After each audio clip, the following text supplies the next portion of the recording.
Hello friends, I hope आपने पिछले वाले लेक्चर देख लिए होंगे जो हमने यूपी से संबंधित बनाए हैं। आज अपना जो टॉपिक है वो है देखिए जलवायु और मृदा। तो आयोग ने जलवायु और मृदा से जो जो प्रश्न पूछे हैं अपने प्रीवियस एग्जाम्स में वो यहाँ पर हम डिस्कस करेंगे।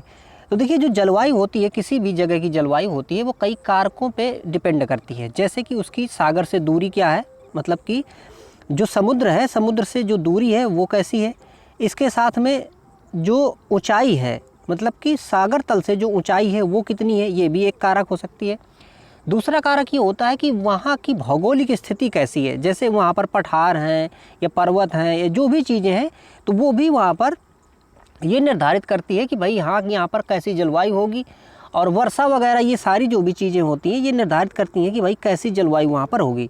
तो देखिए जो उत्तर प्रदेश है, उत्तर प्रदेश हमारा अगर हम देखें तो 23 डिग्री 52 मिनट, 23 डिग्री 52 मिनट ये उसका जो अक्षांश है, उत्तरी अक्षांश है। ठीक है, 23 डिग्री 52 मिनट उत्तरी अक्षांश से ये शुरू होता है। इसका मतलब जो उपोष्ण वाला क्षेत्र है, क्योंकि जो हमारी कर्क रेखा है, देखिए कर्क रेखा उत्तर प्रदेश के नीचे से होके जाती है, यानी मध्य प्रदेश छत्तीसगढ़ यहाँ से होके जाती है। और इसके जस्ट ऊपर अपना जो प्रदेश है ये उत्तर प्रदेश है। तो यहाँ पर जो उपोष्ण है जलवायु है ये यहाँ पर मिलेगी। उपोष्ण जलवायु जो है अगर हम देखें तो ऐसी जलवायु की ना ज़्यादा गर्मी होगी और ना ही बहुत ज़्यादा ठंडी होगी, इस तरह की जलवायु यहाँ पर है। दूसरी बात ये है कि जो सागर हैं, तो सागर से काफ़ी दूरी है हमारे उत्तर प्रदेश की, यूपी की। तो यहाँ पर जो जलवायु होगी वो महाद्वीपीय जलवायु होगी। जलवायु अगर हम देखें तो महाद्वीपीय और सागरी जलवायु हो सकती हैं। तो महाद्वीपीय जलवायु वो जलवायु होती हैं जिनकी सागर से जो दूरी होती है वो काफ़ी ज़्यादा होती है। तो यहाँ पर जो जलवायु है वो कैसी जलवायु है, वो महाद्वीपीय जलवायु है। इसके साथ देखिए यहाँ पर जो मैदान है अपना गंगा यमुना का मैदान है, इसके कारण और इसके साथ साथ में इसके उत्तर में जाने पर जो हमारा हिमालय है, ये सारा जो है यहाँ के जो फैक्टर्स हैं ये यहाँ की जलवायु को निर्धारित करते हैं। अब देखिए आयोग ने कैसे किस तरह के प्रश्न पूछे हैं वो यहाँ पर हम एक एक करके देख लेते हैं। तो देखिए प्रश्न यहाँ पर पूछा गया है कि निम्न प्रकारों की मिट्टी में से किस एक की बुंदेलखंड क्षेत्र में प्रमुखता है। मतलब बुंदेलखंड क्षेत्र में किस तरह की मिट्टी यहाँ पर पाई जाती है ये यहाँ पर हमें बताना है। ऑप्शन है देखिए काली कपास मृदा और जलोढ़ मृदा है, करैल मृदा या मिट्टी, और यहाँ पर बिंद मिट्टी। तो देखिए यहाँ पर जो काली कपास की मिट्टी है ये पाई जाती है। चूँकि हमारा जो उत्तर प्रदेश है, उत्तर प्रदेश का देखिए जो मैप में हमने देखा था पहले भी, इसको थोड़ा सा ये देखिए यहाँ पर ये मैप है और ये जो नीचे वाला क्षेत्र है ये बुंदेलखंड का क्षेत्र। तो ये वाला जो क्षेत्र है ये मालवा पठार से जुड़ा हुआ है। और मालवा पठार से जुड़े होने के कारण यहाँ पर जो मालवा पठार भाई क्या ग्रेनाइट से बना हुआ पठार है। तो ये पठार के टूटने से यहाँ पर जो मिट्टी का निर्माण हुआ है वो कैसी मिट्टी है, काली मिट्टी बनी है। तो काली कपासीय मिट्टी जो है इस क्षेत्र में यहाँ पर पाई जाती है।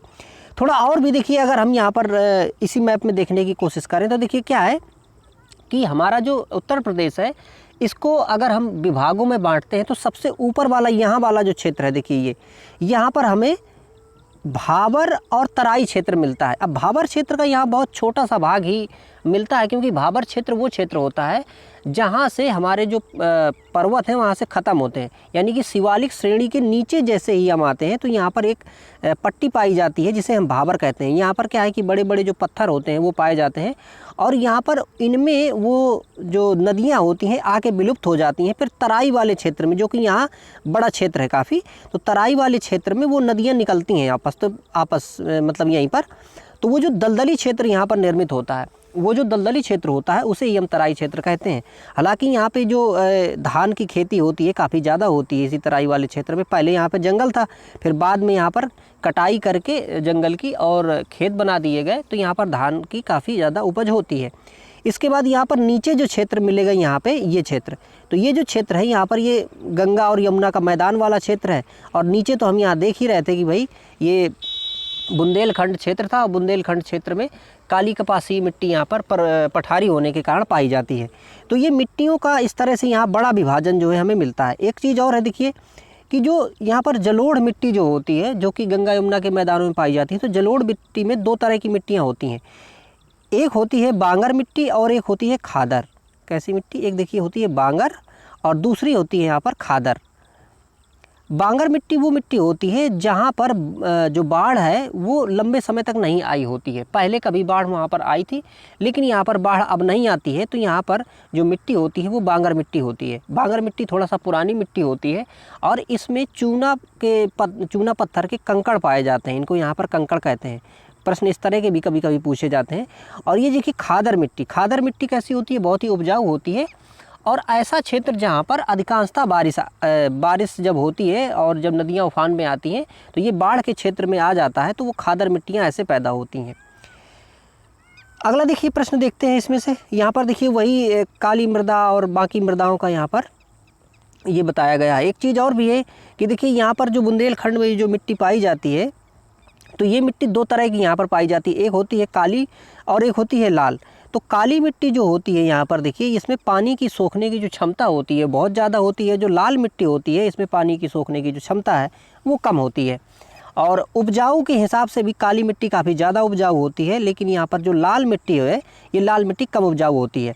तो यहाँ पर देखिए जैसे हमारा जो झांसी वाला क्षेत्र है, इसके बाद सबसे जो दक्षिणी भाग है हमारा जो कि सोनभद्र तरफ का जो क्षेत्र है, वहाँ पर भी ये जो लाल वाली मिट्टी है ये मिलती है। तो झांसी का क्षेत्र हो गया और ये नीचे वाला जो क्षेत्र है बेल्ट का, यहाँ पर लाल मिट्टी पाई जाती है।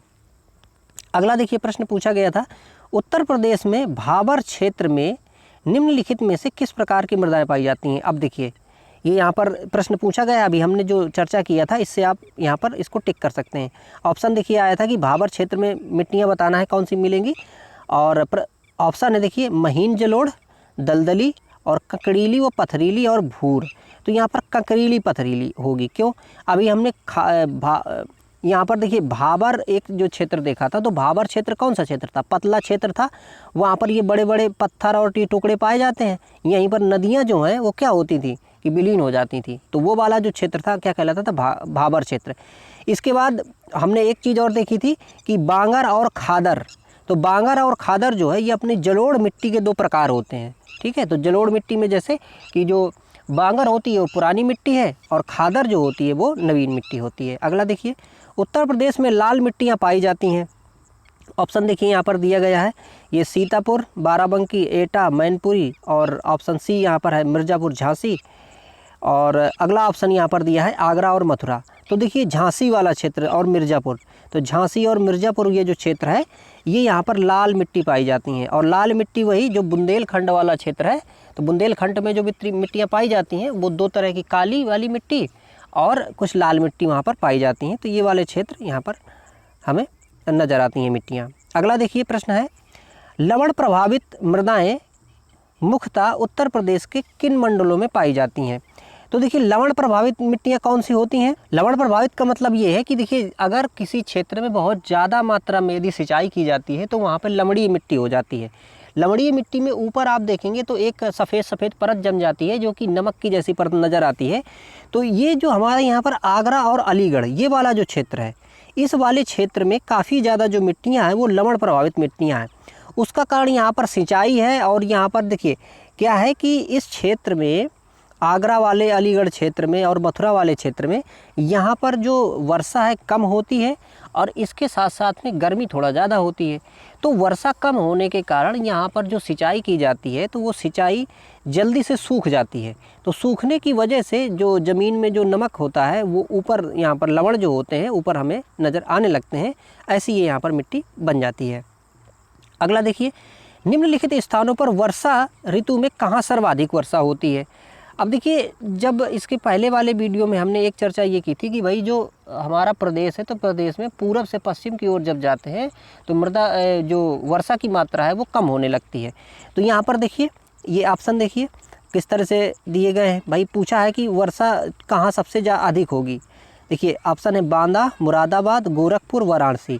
तो यहाँ पर देखिए सबसे पूर्व में कौन सी जगह है गोरखपुर। ठीक है, तो गोरखपुर में सबसे ज़्यादा वर्षा होती है। और वहीं अगर हम ये देखें कि हमारा जो ये मथुरा वाला क्षेत्र है तो यहाँ पर जो वर्षा है सबसे कम होती है। अगला देखिए, उत्तर प्रदेश में सस्य जलवायु क्षेत्रों की संख्या कितनी है? तो उत्तर प्रदेश को कितने कृषि जलवायु क्षेत्र, ये आप कहें कि सस्य जलवायु क्षेत्र में बांटा गया है, तो इसको बांटा गया है 9। मतलब यहाँ पर 9 जलवायु के जो क्षेत्र हैं, कृषि जलवायु के क्षेत्र, वो बांटे गए हैं इसमें से। और यहाँ पर देखिए इनके नाम भी दिए गए हैं, तो आप देख सकते हैं एक नज़र इसको कि भाबर और तराई है पहला।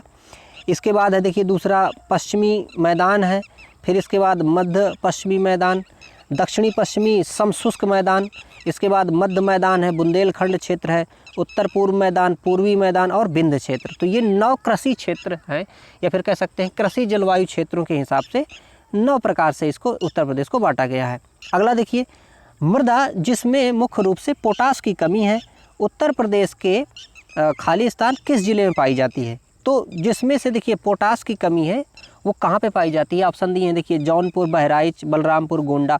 तो यहाँ पर देखिए जो जौनपुर में पाई जाने वाली जो मृदा है, इसमें से पोटास की जो कमी है ये काफ़ी मात्रा कम होती है पोटास की, तो ये इसका यहाँ पर जौनपुर आंसर सही होगा। तो फ्रेंड्स इसमें इतना ही। तो ये जलवायु और मृदा से संबंधित जो प्रश्न पूछे गए थे और इससे संबंधित जो भी डिस्क्रिप्शन हो सकता था उसको यहाँ पर दिया गया है। और देखिए वीडियो अच्छा लगा हो तो इसको लाइक करें। और ये कंटेंट जो है फ्रेंड्स, कंटेंट बहुत अच्छा है, ये आपको एग्ज़ाम में हेल्प करेगा ही करेगा। Thank you for watching.